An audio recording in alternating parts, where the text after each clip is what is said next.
What's up mga pare ko, welcome back sa Paradan TV, kung saan ang sili is life. Oh, yan, dahan-dahan lang. Yun, napakalupit ng ating shishito pepper. Yan, vegetative stage.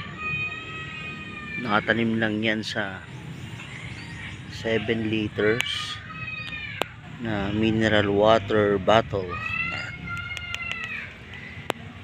Yan. Tapos lupang gamit natin, ito yung mga nabulok na dahon. It's normal na lupa lang, dilig-dilig. Ayos na. Ayan, nakikita mo may mga buds na. Ayan, may mga bulaklak na hindi pa bumubuka. Ayan.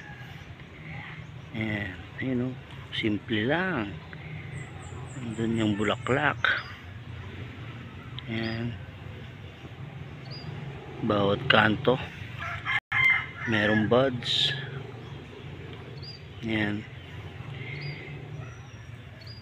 o diba, na-sprayan na to ng blossom booster. Yan, kung mapapansin mo, mga puti-puti na yan dahil yan sa pag-spray natin foliar. Yan, blossom booster. Ganda, diba? Ganda ng kanyang foliage. Yan, yan ang ating shishito peppers. Yan, let's go, let's grow strong mga pare ko.